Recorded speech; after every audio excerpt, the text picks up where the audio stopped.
बहुत लोगों को ऐसा लगता है कि शेयर मार्केट से पैसा कमाने का सिर्फ एक ही रास्ता है और वो ये है कि कंपनियों के शेयर खरीदी करें और जैसे ही उनकी कीमत बढ़े तो उनको बेच के पैसा कमाया जाए। क्या आपको भी ऐसा ही लगता है? तो ऐसा नहीं है दोस्तों।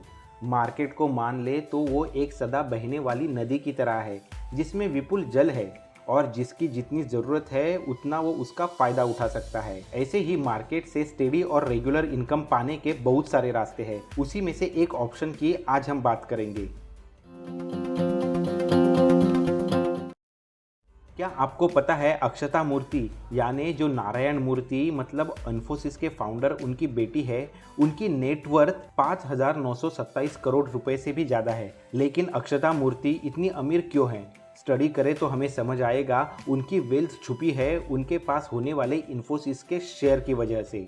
उनके पास इन्फोसिस के 3.89 करोड़ से भी ज़्यादा शेयर्स है जिससे उन्हें साल के 125 करोड़ से भी ज़्यादा का इनकम होता है।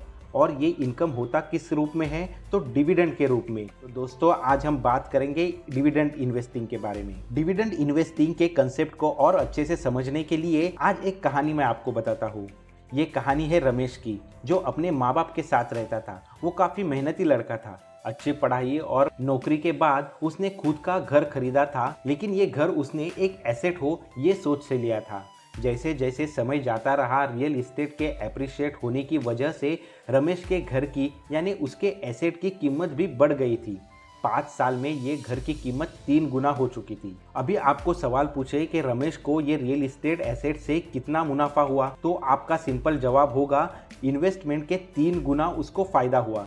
लेकिन क्या उतना ही उसका फायदा था? नहीं, और भी एक महत्वपूर्ण फायदा रमेश को हो रहा था और वो ये था कि खुद के घर से वो जो रेंटल इनकम कमा रहा था वो, यानी हम देखें तो समझ आएगा रियल एस्टेट के एप्रिसिएशन से प्राइस बढ़ने का फायदा तो रमेश को हुआ ही हुआ। लेकिन उसी के साथ में उसका एक इनकम सोर्स भी बन गया था जो उसे हर महीने कुछ रेंटल इनकम दे रहा था। दोस्तों ऐसा ही होता है डिविडेंड इन्वेस्टिंग में।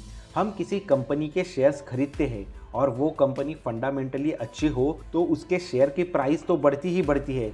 लेकिन वो कंपनी अगर डिविडेंड पेइंग कंपनी है तो वो हमें रेगुलर डिविडेंड भी देती रहती है, जो वो एक तरीके से हमारे लिए बन जाता है regular income source. Dividend investing से खुद के लिए पैसिव सोर्स ऑफ इनकम बनाने के लिए कुछ महत्वपूर्ण मुद्दे भी है जो हमें ध्यान में रखने होंगे। हम तो रियल एग्जाम्पल में विश्वास रखते हैं, तो आगे हम कुछ रियल एग्जाम्पल भी इससे देखेंगे। तो ये कुछ महत्वपूर्ण पॉइंट है जो हमें ध्यान देने ही होंगे।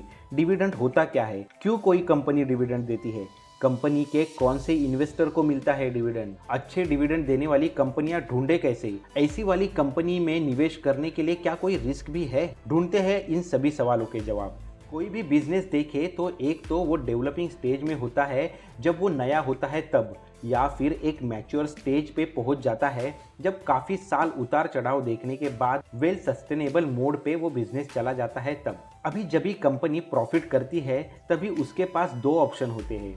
एक तो बना हुआ प्रॉफिट खुद के डेवलपमेंट में यानी ग्रोथ में लगाए, या फिर उसे इन्वेस्टमेंट में बांट दे। तो साधारणतः जो बड़ी कंपनी होती है जो एक सस्टेनेबल मोड पे चल रही होती है, एक मैच्योर तरीके से बिजनेस कर रही होती है, वो अपने प्रॉफिट को इन्वेस्टर्स में डिस्ट्रीब्यूट करने का डिसीजन लेती है और वही होता है डिविडेंड। मतलब डिविडेंड यानी शेयर होल्डर्स की कंपनी के प्रॉफिट में हिस्सेदारी।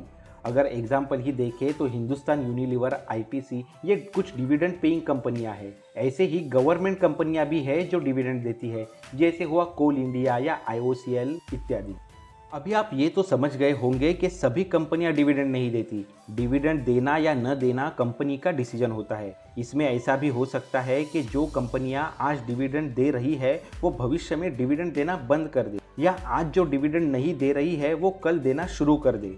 तो अगर हमें सच में डिविडेंड इन्वेस्टिंग करनी है तो हमें कंपनी का पास्ट रिकॉर्ड देखना ज़रूरी हो जाता है। हम ये उम्मीद कर सकते हैं कि जो कंपनियां आज तक रेगुलर डिविडेंड देती आ रही है वो फ्यूचर में भी देंगी, क्योंकि ऐसे कंपनियों का ये एक वे ऑफ ऑपरेटिंग हो जाता है, वो उनकी बिजनेस करने की एक स्टाइल बनी होती है।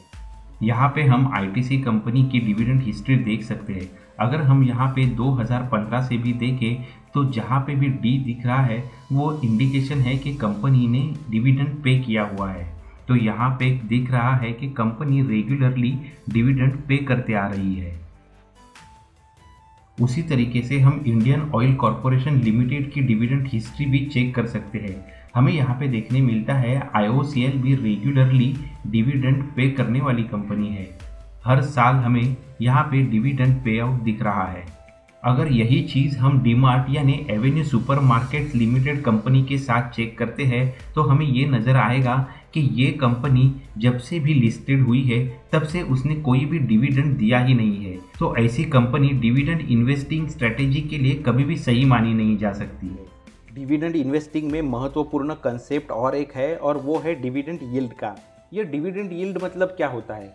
साल भर में कंपनी ने कितना डिविडेंड दिया उसे अगर हम कंपनी के शेयर प्राइस से डिवाइड करें तो हमें जो मिलता है वो होता है डिविडेंड यील्ड। एग्जाम्पल के लिए ABC कंपनी ने साल में 10 रुपये का डिविडेंड दिया है और उसका करंट स्टॉक प्राइस है 100 रुपये, तो ये कंपनी का डिविडेंड यील्ड हुआ 10 डिवाइडेड बाय 100 इंटू 100 मतलब 10% का।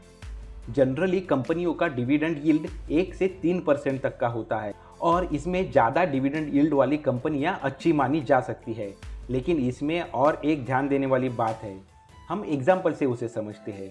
जैसे हमने पहले ABC कंपनी का एग्जाम्पल देखा जो डिविडेंड 10 रुपये दे रही है, जिसकी शेयर प्राइस है 100 रुपये, यानी डिविडेंड यील्ड है 10 डिवाइडेड बाय 100 इंटू 10 मतलब 10%। मगर कोई XYZ कंपनी है जिसका डिविडेंड 20 रुपये साल में मिल रहा है और जिसकी शेयर प्राइस 400 रुपये है, तो डिविडेंड यील्ड हुआ 20 डिवाइडेड बाय 400 इंटू 100 मतलब 5%। मतलब अगर हम ये देखें कि XYZ कंपनी की डिविडेंड यील्ड जो 5% है उसे ABC कंपनी के डिविडेंड यील्ड से जो 10% है उससे कंपेयर करें तो जो कम होने के बावजूद भी कंपनी का जो डिविडेंड है जो 20 रुपये है वो ABC कंपनी से ज़्यादा है। यानी जब भी हम डिविडेंड इन्वेस्टिंग करने के लिए कोई भी स्टॉक चुन रहे हैं तो सिर्फ डिविडेंड यील्ड ही नहीं, तो साल भर में जो भी एब्सोल्यूट डिविडेंड वैल्यू जनरेट हुई है उसे देखना भी काफ़ी इम्पोर्टेंट है। डिविडेंड क्या है और कौन सी कंपनियां डिविडेंड देती है ये सब जानने के बाद इसमें कितना रिस्क है वो समझना भी आप ज़रूरी समझते होंगे। अभी हम डिविडेंड देने वाली कंपनी में निवेश करें या न देने वाली कंपनी में, लेकिन हमारी इन्वेस्टमेंट तो इक्विटी मार्केट में है। मार्केट को टाइम करना मुश्किल है। डिविडेंड न देने वाली कंपनियों में इन्वेस्ट करना जितना रिस्की है उतना ही डिविडेंड देने वाली कंपनियों में इन्वेस्ट करना भी। तो इस रिस्क को मिटिगेट करने के लिए हम क्या कर सकते हैं? तो डेफिनेटली हम ऐसे कंपनी में निवेश कर सकते हैं जो ना केवल डिविडेंड देती है बल्कि फंडामेंटली भी स्ट्रांग है, जो कंपनी रेगुलरली प्रॉफिट बना रही है, काफ़ी सालों से वो इंडस्ट्री में बनी हुई है, उसका मैनेजमेंट भी काफ़ी स्ट्रांग है और जो एक ही दिन में कोलैप्स होने के काफ़ी कम चांसेस है। एक और इम्पॉर्टेंट कंसेप्ट है कि जैसे कौन से शेयर होल्डर को डिविडेंड मिलेगा, जिसके लिए हमें कुछ डेट पे ध्यान देना भी ज़रूरी है। जैसे कोई भी company ex dividend date declare करती है, ये वो डेट होती है जो कंपनी डिसाइड करती है कि इस डेट के पहले जिसके भी पास अपने कंपनी के शेयर है उसको डिविडेंड मिलेगा। अगर एग्जाम्पल से समझे तो अगर एक्स डिविडेंड डेट है 5 फरवरी, तो 4 फरवरी को जिसके भी पास कंपनी के शेयर्स है उनको डिविडेंड ज़रूर मिलेगा। तो ये बहुत ही ज़रूरी है कि डिविडेंड पाने के लिए आपके पास एक्स डिविडेंड डेट के पहले आपके अकाउंट में स्टॉक हो। अभी और एक महत्वपूर्ण सवाल आपके दिमाग में आया होगा कि ऐसे डिविडेंड के लिए स्टॉक्स ढूंढे कहाँ पे? इसके लिए हमें tickertip.in ये वेबसाइट मदद कर सकती है। ये टिकर टिप वेबसाइट है। यहाँ पे हम हमें जो भी फिल्टर लगाना है वो लगा सकते हैं। इसके लिए हमें स्क्रीनर पे जाना होगा। स्क्रीनर पर जाके हम हमारे लिए नया स्क्रीन तैयार कर सकते हैं। अभी जैसे हमें डिविडेंड यील्ड का फिल्टर लगाना है तो यहाँ पे ऐड फिल्टर करते हम डिविडेंड यील्ड यहाँ पे सर्च करते हैं। अभी हम देख सकते हैं यहाँ पे डिविडेंड यील्ड का फिल्टर ऐड हो चुका है और जो भी डिविडेंड देने वाली कंपनीज है वो यहाँ पे लिस्ट हुई हमें दिख रही है। हर कंपनी का डिविडेंड यील्ड कितना है ये हम यहाँ पे देख सकते हैं। डिविडेंड इन्वेस्टिंग के लिए ये हमारे लिए एक काफ़ी इंपॉर्टेंट डेटा हो सकता है। चलो इन्हीं में से एक कंपनी हिंदुस्तान यूनिलीवर हम चेक करते हैं।